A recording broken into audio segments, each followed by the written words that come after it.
오늘은 저희가 누가복음 강의 80번째 시간으로 누가복음 20장 19절에서 26절을 통해서 가이사의 것은 가이사에게, 하나님의 것은 하나님에게 라는 제목으로 하나님의 말씀 증거하도록 하겠습니다.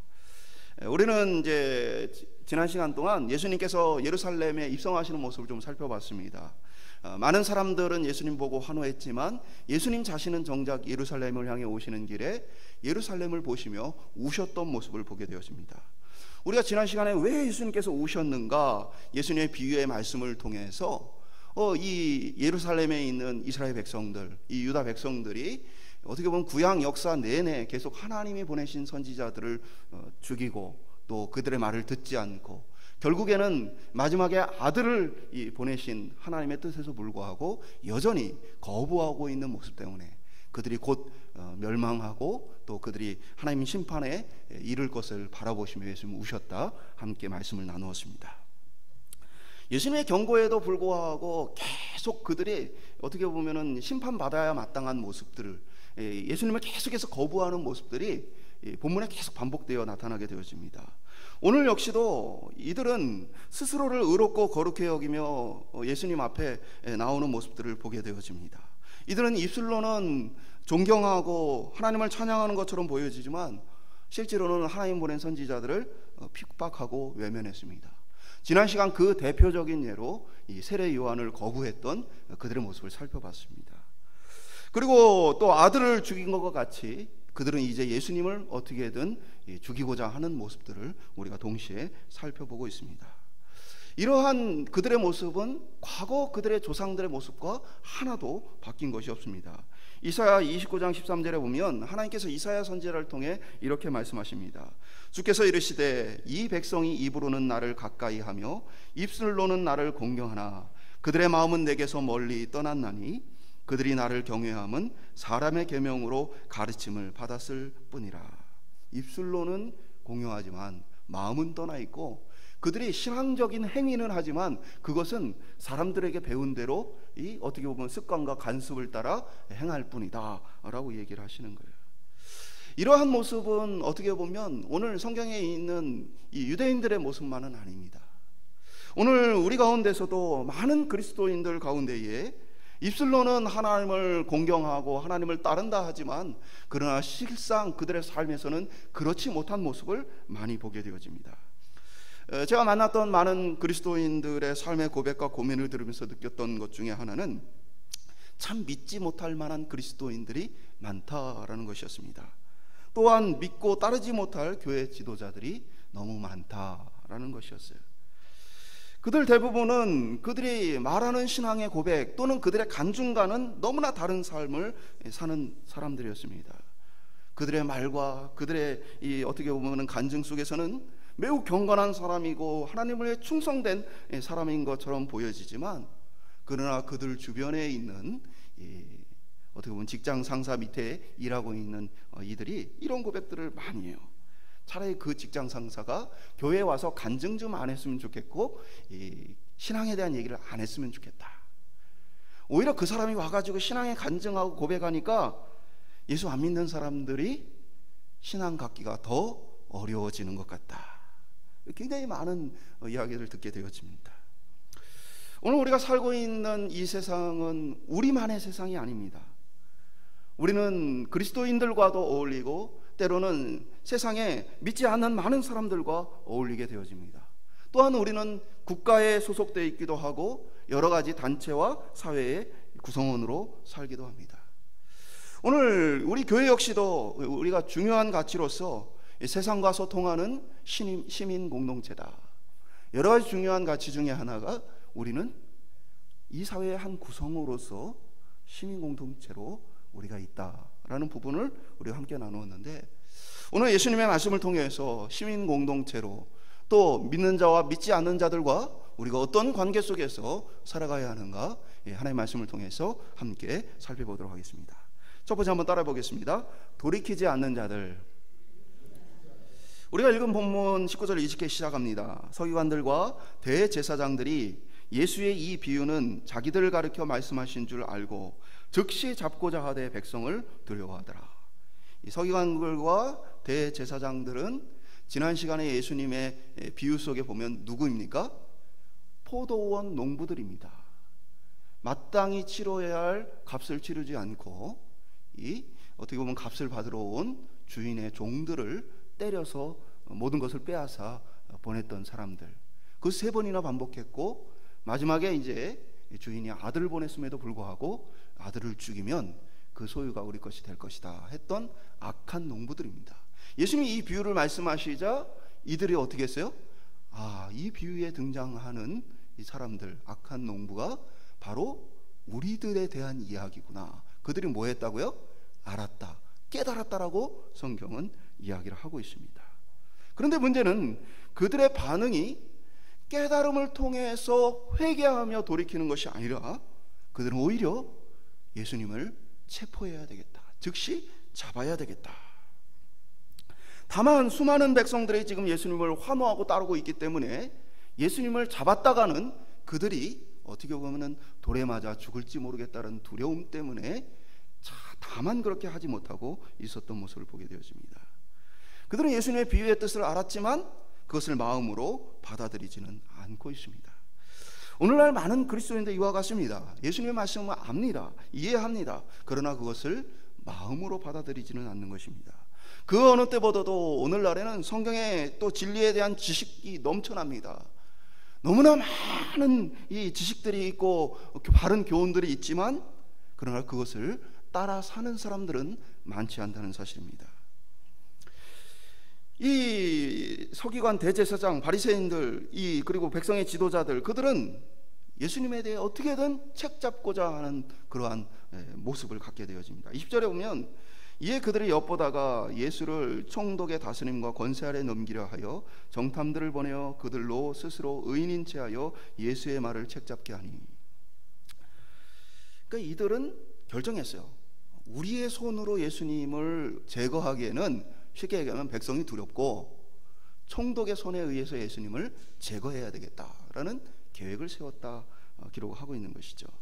그러면서 예수님의 어떻게 보면은 말실수나 잘못하는 것들을 옆에서 정탐하고 있다가 그것을 가지고 그것을 근거로 고발해야 되겠다라는 마음을 가지고 어떻게 한 거예요? 의인인 채 하였다. 여기 의인의 채 하였다라는 표현은 쉽게 얘기하면은 배우가 무대에서 연기를 했다라는 것입니다. 그러니까 이 의인인 채 했다라는 표현은 뭐겠어요? 그들이 예수님의 말씀을 들으러 와서 그 말씀에 아멘 하며 동의하고 정말 충성된 이 사람인 것처럼 그렇게 애쓰고 수고하며 자신이 주님을 진정으로 따르는 채 하였다라는 것입니다. 우리는 언제나 스스로를 의인인 채 하는 사람들을 경계할 필요가 있습니다.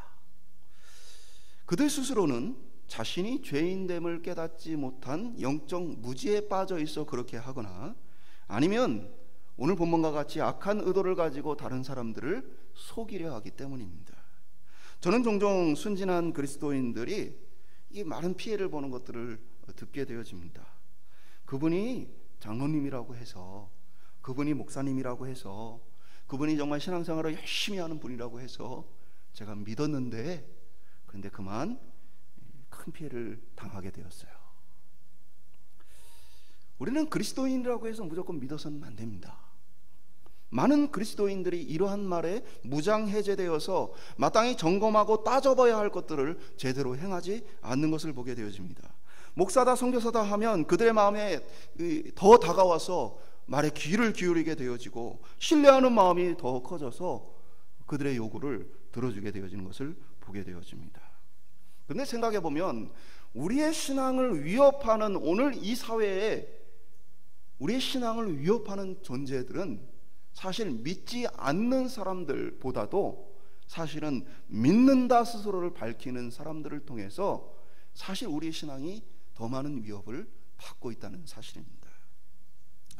예수님을 진실히 따르는 사람들은 자신의 부족함 때문에 예수님의 영광이 가려지지 않을까 늘 조심하는 사람들입니다. 자신의 신앙 고백과 간증을 통해서 자신의 사업을 영위하거나 생활의 유익을 얻으려 하는 사람들이 아닙니다. 불필요한 자리에서 자신이 그리스도인임을, 신앙이 좋은 사람임을, 그래서 나하고 당신하고 함께 할 수 있다는 것들을 강조하는 사람들이 아닙니다. 오직 자신을 통해 하나님의 영광이 드러나는 자리, 복음을 전하는 자리가 아니면 그리스도인들은 자신이 그리스도인임을 드러내지 않습니다. 저도 어디 가면 목사라는 사실을 잘 밝히지 않습니다. 특별히 신앙인들이 모인 곳에서 그렇습니다.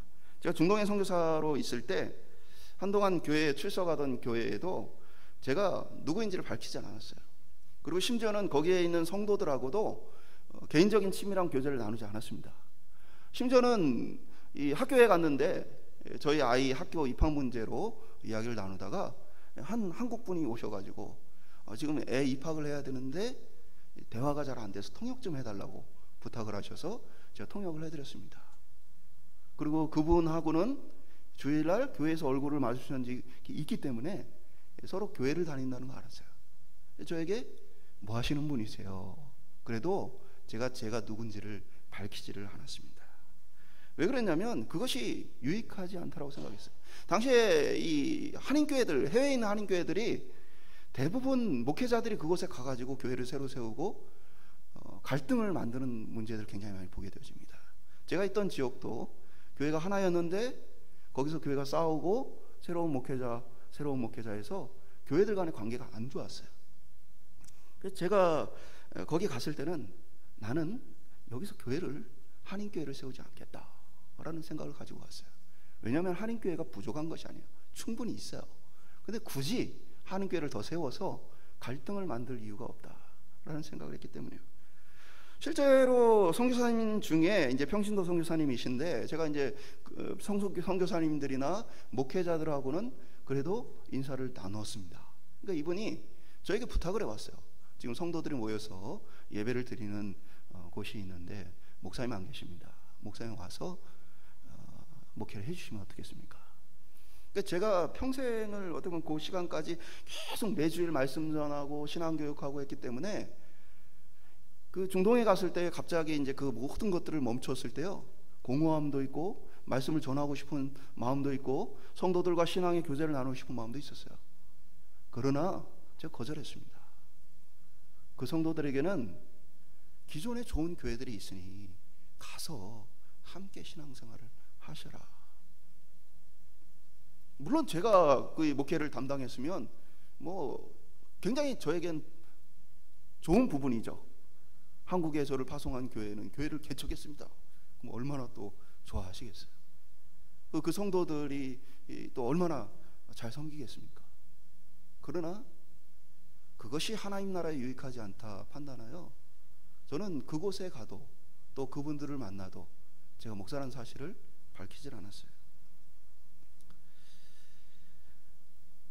여러분 제일 조심해야 될 사람들이 자기가 목사다 선교사다 하면서 접근해 오는 사람들입니다.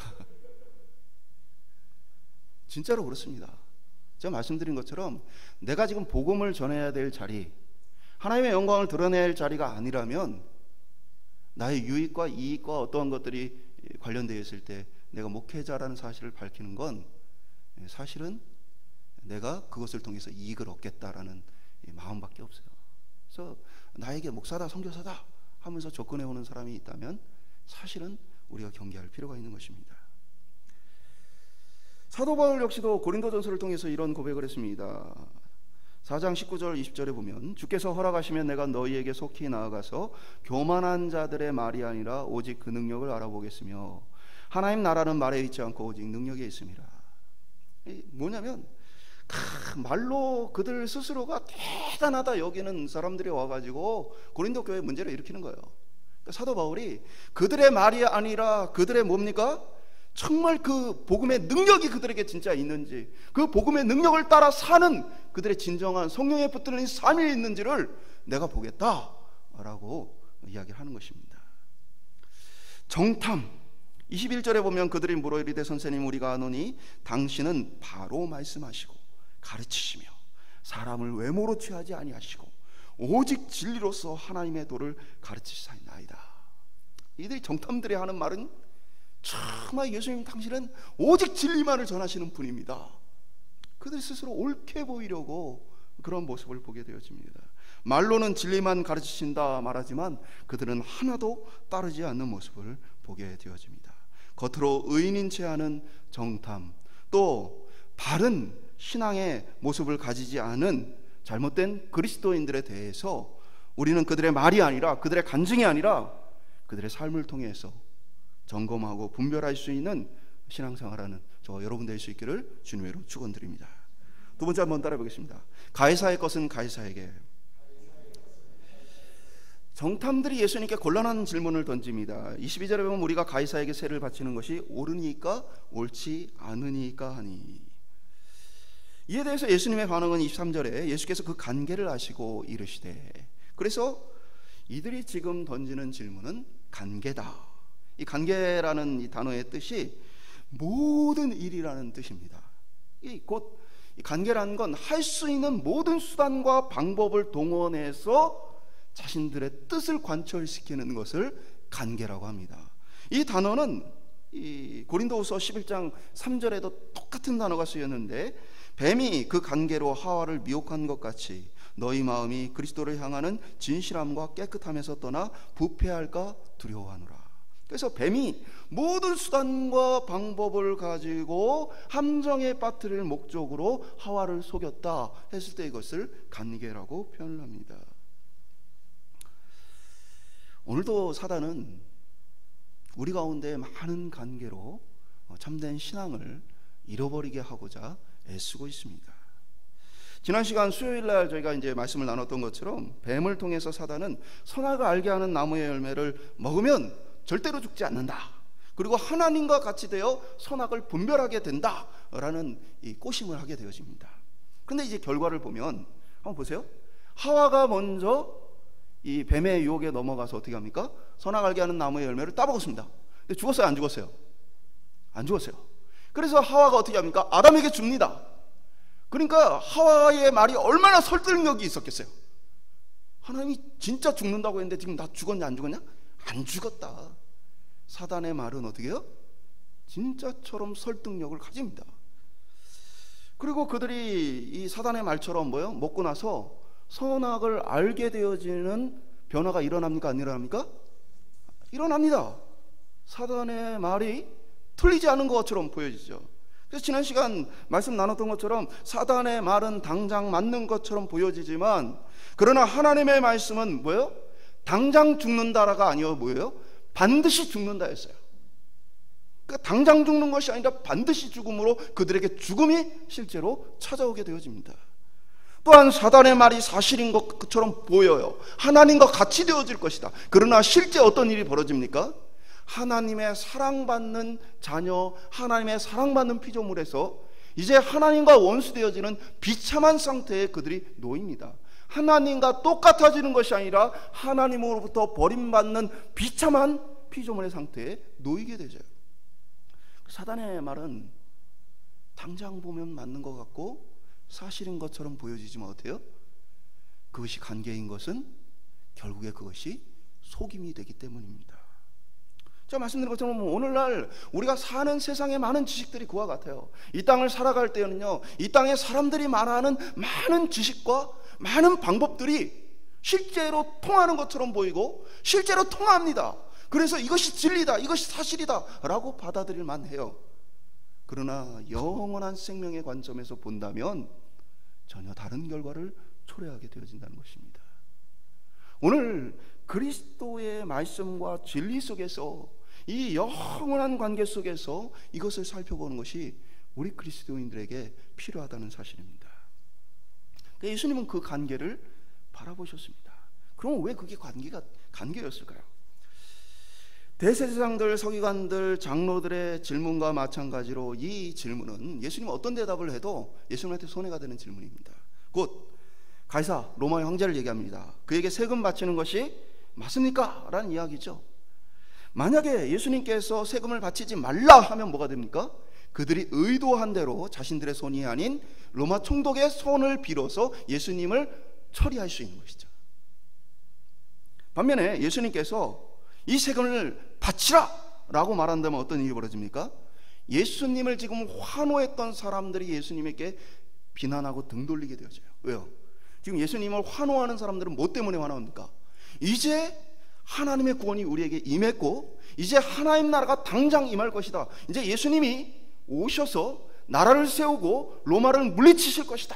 그들은 기대하고 있는데 로마에다가 세금을 바치라 하면 그들이 당장 이 사람은 하나님께서 보내신 우리의 구원자가 아닌가 보다 라고 돌이켰을 거예요. 특별히 예수님의 지지층은 갈릴리 사람들이 많습니다. 그런데 갈릴리는 전에 말씀을 나눴던 것처럼 갈릴리에는 유대의 독립운동을 하는 열심당의 본부와 그 세력들이 많이 포진해 있었습니다. 그러니까 그들이 예수님을 지지하며 예루살렘까지 따라왔는데 예수님 만약에 로마에 세금을 바쳐라. 로마에 바쳤던 세금이 세 종류가 특히 있어요. 나름대로 어떤 이 기준이 있지만 얼마나 과중했냐면 당시 사람들이 버는 수입의 3분의 1이 로마 세금으로 들어갔습니다. 어마어마한 양의 세금이었어요. 근데 그 세금을 예수님이 바쳐라 라고 얘기를 했다면 이들 어떻게 했어요? 예수님을 향한 지지를 철회하고 그를 비난했을 것입니다. 그러니까 예수님이 이렇게 대답을 하건 저렇게 대답을 하든 이 문제는 예수님 스스로를 어떻게 보면 고립시키는 그런 관계였던 것이죠. 근데 예수님께서 이 문제를 지혜롭게 해결하십니다. 24절 25절에 보면 데나리온 하나를 내게 보이라. 누구의 형상과 글이 여기 있느냐. 대답하되 가이사의 것이니라. 이르시되 그런즉 가이사의 것은 가이사에게 하나님의 것은 하나님께 바치라 하시니. 신약 성경에 세 가지 화폐가 등장합니다. 로마, 그리스, 그리고 유대 화폐입니다. 우리가 잘 아는 데나리온, 오늘 본문에 나타난 데나리온은 로마의 은화 동전을 이야기합니다. 그리고 또 이게 노동자 하루 품값 정도의 가치가 되어지는데 똑같은 가치로 통용되던 게 그리스 헬라의 바로 드라크마. 우리 또 누가복음에 살펴봤죠. 드라크마. 그리고 유대인들이 사용하던 화폐 단위로는 세겔이 있었습니다. 세겔은 이 한 세겔이 4데나리온, 4드라크마의 가치를 가지고 있었어요. 그런데 오늘 예수님께서 그들에게 보이라 하셨던 이 데나리온은 이 로마의 은전으로, 앞면에는 로마 황제의 얼굴과 그 이름이 기록이 되어져 있습니다. 아마 예수님 시대에는 티베리우스 황제의 얼굴과 그 이름이 적혀 있을 거예요. 그리고 뒷면에는 뭐가 새겨져 있냐면 종려나무를 가지고 있는 평화의 여신과 거기에 글자가 대제사장이라는 글자가 쓰여 있습니다. 뭐냐면 이 동전은 한마디로 로마 황제를 숭배하는 사상을 담아놓은 것입니다. 동전에. 그러니까 예수님의 이 말씀은요, 신앙에 미추어서 하나도 부족함이 없는 단어예요. 로마 황제를 숭배하는 의미를 담은 이 동전을 하나님께 드릴 수 있어요? 없어요? 없어요. 그러니까 로마 황제 거는 로마 황제에게 주고 하나님 것은 하나님께 바치라 하셨을 때에 아무도 그에 대한 반론을 제기할 수 없었다는 것입니다. 그러니까 예수님은 그들의 함정에 빠지지 않고 세금을 내야 한다는 사실을 사실상 말씀하셨음에도 불구하고 예수님을 지지했던 많은 독립을 꿈꿨던 사람들로부터도 외면을 당하지 않는 결정을 하십니다.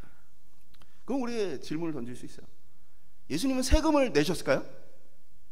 예수님도 로마의 지배하에 사셨으니까, 그 피지배 계층으로 사셨으니까 세금을 내셨을까요? 내셨어요. 마태복음 17장에 보면 가버나움에 예수님 이제 북쪽 갈릴리 지역이죠. 계실 때 인두세, 그 인두세라는 거 1년에 한 번씩 모든 국민이 다 내야 되는 것입니다. 근데 이제 여기에 인두세로 반세겔, 곧 2데나리온을 요구하는 사람이 베드로에게 와가지고 너네 선생님 왜 세금 안 내냐라고 찾아와요.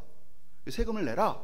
그러자 예수님께서 베드로에게 말씀하셔서 가서 낚시를 하면 물고기를 잡을 건데 그 물고기 입 속에 한 세겔이 들어있을 거다. 그러면은 뭐예요? 그것이 뭐예요? 네 드라크마, 4데나리온이 되니까 네 거하고 내 거, 베드로 거하고 예수님 거 요거를 지불을 해라. 그래서 베드로가 물고기를 잡아서 동전을 꺼내 세금을 냈던 기록이 되어져 있습니다. 예수님의 이 말씀은 우리가 세속 정부에 대해 따를 것을 말씀하시는 것입니다. 사도 바울 역시도 이것에 대해서 분명하게 선언하는데 로마서 13장 1절에 보면 각 사람은 위에 있는 권세들에게 복종하라. 권세는 하나님으로부터 나지 않음이 없나니 모든 권세는 다 하나님께서 정하신 바라. 여기에 권세는 정치 지도자들 얘기하는 거고 로마를 이야기하는 것입니다. 그들에게 복종하라라고 얘기를 해요. 그러면서 구체적으로 아예 로마서 13장 6절에는 너희가 조세를 바치는 것도 세금을 내는 것도 이로 말미암음이라. 그들이 하나님의 일꾼이 되어 바로 이 일을 항상 힘쓰느니라. 뭐라고 표현했어요? 로마의 정치인들이 정치를 하는 것은 뭐예요? 하나님께 위임받은 권세를 행하는 것이고 하나님께서 그들에게 정하신 하나님의 일을 하는 것이다라고 표현하는 거예요. 세금을 바쳐라.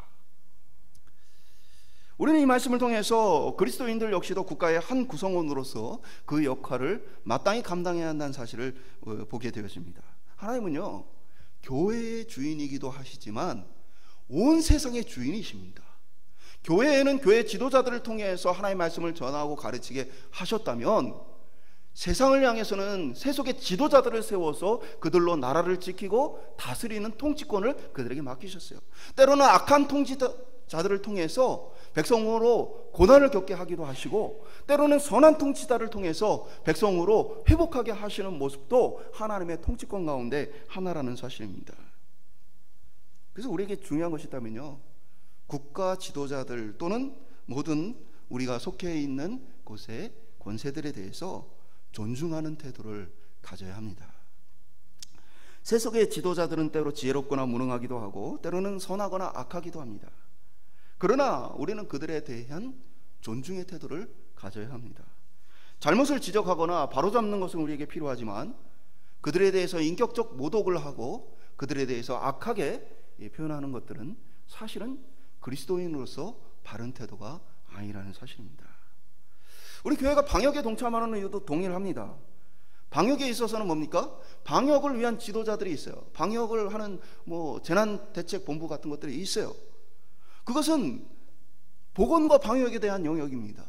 그렇기 때문에 우리는 그들의 지식과 그들에게 주어진 권세를 인정하는 것입니다. 물론 우리에게 지나온 시간을 보면요, 아쉽거나 안타까운 것들도 있어요. 지난 2월 1일 날 중앙재난안전대책본부 여기에서 발표를 했어요. 교회의 경우 밀집도가 낮고 사전 예방 조치들이 이루어져서 지금까지 대면 예배를 통해서 감염은 거의 없다. 이 공식적으로 중대본에서 발표한 겁니다. 예배를 통해서 감염하는 사람은 거의 없다라는 거예요. 그럼에도 교회 관련 비난 보도가 굉장히 많았죠. 그래서 실제 이제 통계를 봐도 사람들은 교회를 굉장히 위험하다고 생각을 합니다. 초기에 이제 신천지로 인해서 대량 확산이 일어났죠.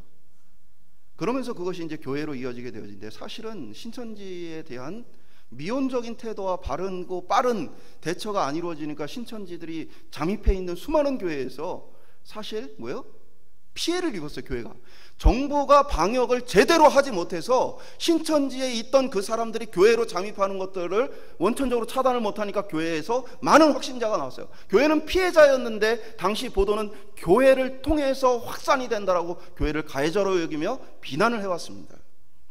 그러한 보도들이 계속 이어지고 그러한 발표들이 계속 이루어져서 교회가 굉장히 위험한 것처럼 여겨졌습니다.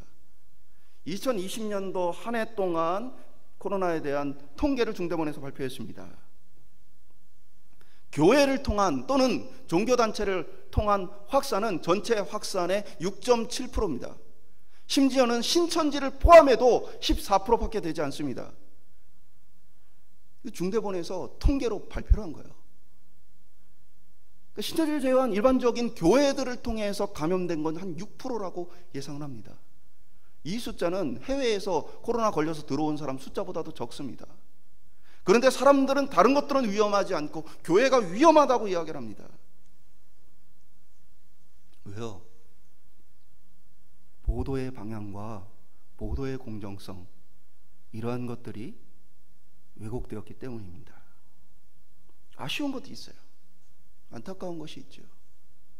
그럼에도 불구하고 이러한 일들이 교회를 의도적으로 신앙생활을 못하게 하기 위해서 그런 것이 아니다, 우리가 여기기 때문에 그러한 부분에서 아쉽지만 그러나 묵묵히 이 방역의 원칙을 따라가는 것입니다. 그것은 이 사회를 이끌어가는 국가, 그리고 각 단체, 각 주어진 부분에 하나님께서 그들에게 권세를 위임하셨으므로 우리가 그것이 신앙의 도전이 되어지지 않는다면 우리가 믿고 따른다라는 의미입니다. 오늘 국가는 국가로서의 기능을 하고 있다라고 여겨집니다. 아쉽고 부족한 부분은 언제나 있을 수 있는 것이에요. 다만 특별하게 국가가 국가로서의 기능을 완전히 상실하지 않는 한 가이사는 가이사의 것에게라는 이 신앙의 원칙은 오늘도 우리에게 유효한 것입니다. 저와 여러분이 교회 생활뿐 아니라 국가의 법을 따르는 것, 직장과 학교 생활에서도 성실하게 그 역할을 감당하는 것들, 예수님의 가르침을 실천하는 일들은 그것 역시도 신앙생활이라는 사실입니다. 예수 믿고 또 기도하고 찬양하고 전도하고 이것만이 신앙생활이 아니라 무엇입니까? 하나님께서 맡기신 삶의 현장에서 하나님의 법을 따라 사는 것, 가이사의 것은 가이사의 것으로 우리가 인정하고 하나님께서 위임하신 것이라 성실하게 따라가는 것, 이것도 신앙생활이라는 사실을 기억하시고 우리의 삶의 현장에서 하나님의 말씀대로 그리스도의 빛을 발하는 저와 여러분 되시기를 주님의 이름으로 축원드립니다. 마지막으로 따라해 보겠습니다. 하나님의 것은 하나님에게. 예수님의 가르침 속에서는 이어서 하나님의 것은 하나님에게라는 부분도 담겨 있습니다. 비록 현실 속에서 그들은 로마의 지배 속에 살고 있지만, 그 보호 아래 있지만, 동시에 이들은 만왕의 왕이신 하나님에게 속해 있다는 사실을 잊지 말 것을 예수님께서 말씀하신 것입니다. 우리는 이 땅에 속했지만 동시에 하늘에 속했고, 우리는 대한민국이라는 이 정부에 속했지만 동시에 하나님의 나라에 속해 있는 사람들입니다. 이 두 가지의 가치가 서로 충돌하지 않는 한 우리는 우리에게 주어진 권위에 복종하고 따를 의무가 있습니다.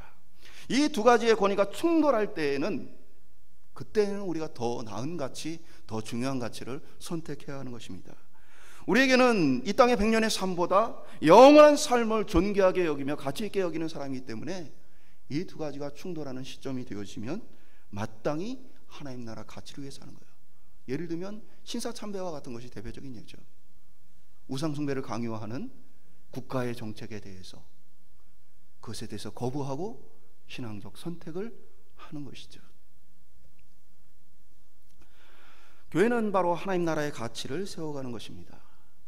우리가 교회와 세속이 하나님 주신 권위가 분리되어 있다는 사실을 기억할 필요가 있습니다. 그런 의미에서 본다면 교회는 무엇입니까? 하나님의 나라와 하나님의 영광을 위해서 우리가 힘써야 할 공동체입니다. 교회는 정치의 장이 아니고 세속의 장이 아니라는 얘기입니다. 일부 교회나 목회자들이 정치적 행보와 목소리를 지나치게 내는 것에 대해서 우리는 그것이 정말로 바른 것인가를 돌아볼 필요가 있습니다.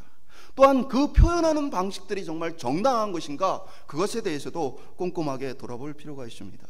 우리는 교회나 신앙에 대한 부당한 침해에 대해서 목소리를 낼 필요는 있으나 그 방식에 있어서도 거룩하신 그리스도의 표현의 방식을 담아 우리가 표현할 수 있어야 하는 것입니다. 그렇다면 우리가 교회를 침해하지 않는, 또는 우리의 신앙을 침해하지 않는 모든 것에 대해서 세속 정부에게 복종해야 하는가, 무조건 복종해야 되는가, 정치적인 목소리를 내서는 안 되는가, 그것은 또 다른 문제입니다. 무엇이냐면 교회라는 이 공동체는 하나님께서 뭐예요? 영혼 구원과 영혼을 관리하기 위해서, 살리기 위해서 일을 맡기신 단체예요. 그렇기 때문에 그 단체가 자신의 본임을 잊고 정치에 뛰어드는 것은 바람직하지 않습니다. 그러나 성도 개개인은 무엇입니까? 사회의 구성원으로서 그들에게 보장된 헌법의 가치를 따라서 정치 참여를 할 수 있는 사람들입니다. 한마디로 해서 기독교회는 무조건 권세에 복종하고 순종해야 되는가가 아니라 뭡니까? 교회라는 이름이 아닌 자신에게 합법적으로 주어진 권위를 따라서 어떠한 것을 따를 것인가 따르지 않을 것인가, 어떠한 것에 대해서 잘못된 것들에 대해서 항거할 건가 항거하지 않을 건가 하는 부분들은 교인 개개인의 주어진 양심과 가치를 따라 판단할 수 있다는 것입니다. 다만 그리스도인들이 조심해야 될 것은 그 모든 선택과 결정에 있어서 하나님의 이름을 함부로 사용해서는 안 된다는 것입니다. 교회 안에서도요, 제일 해결이 안 되는 문제가 뭡니까? 하나님의 이름으로 싸우는 거예요. 이 사람도 하나님의 이름으로, 이 사람도 하나님의 이름으로, 이게 하나님의 뜻이라고 서로 싸울 때는 끝이 나지 않는 거예요. 사람들 함부로 자신의 가치관과 자신의 생각을 드러내기 위해서 하나님의 말씀을 사용합니다. 그것은 정말로 조심해야 될 것입니다. 하나님의 이름을 거룩하게 여기고 그 이름을 영광스럽게 여긴다면 그 이름을 사용함에 있어서도 주의와 경계가 필요한 것입니다. 오늘 하나님은 하나님의 것은 하나님에게, 우리가 하나님께 드려야 할 것이 무엇인가 분별하여 드릴 수 있기를 소망합니다. 교회라는 그 이름으로, 하나님의 자녀라는 그 이름으로 그의 영광을 위해서 힘쓸 수 있는 저와 여러분이 될 수 있기를 간절히 소망합니다. 말씀 맺도록 하겠습니다. 우리는 그리스도인이다 라고 해서 무조건 믿어서는 안 됩니다. 오히려 우리의 구원과 신앙을 위협하는 사람들은 비신앙인들이 아니라 스스로 그리스도인이다 하는 사람이고, 또 그 중에서도 목사다 선교사다 하는 사람들이 제일 위험한 사람들입니다. 여러분, 저를 경계하셔야 돼요. 목사가 항상 바른 얘기하는 거 아닙니다. 때로는요, 신앙심이 너무 깊어가지고요, 어떤 전문적인 영역에 있어서 저한테 물어보는 분이 계셔요. 마치 목사가 뭔지 다 아는 것처럼 착각하고 계신데 아니에요. 목사는 하나님의 말씀을 전하는 그 일에 부름을 받은 것이지요, 세상의 어떤 지식에 부름을 받은 것이 아닙니다. 다른 것들에 대해서는 그 지식을 갖고 있는 사람들을 찾아야 돼요. 우리는 그들의 말이 아니라 그들의 삶을 봐야 합니다. 그들의 간증이 아니라 그들을 옆에서 지켜보면서 그들이 정말 그리스도인으로 어떻게 살아가는가 오랫동안 지켜보며 신뢰할 것인가 그렇지 않을 것인가를 판단해야 합니다. 예수님의 이름을 빌려서 사업을 하고 신용을 쌓고 다른 이들로부터 돈이나 도움을 구하는 것은 그 이름을 합당하게 사용하는 것이 아닙니다. 우리는 오히려 그 이름에 누가 되지 않도록 하나님의 이름을 잘 사용할 필요가 있습니다. 가이사의 것은 가이사에게 라고 말씀하신 것처럼 우리는 세속 정부와의 관계 속에서도 우리에게 주어지는 의무와 책임을 잘 감당해야 합니다.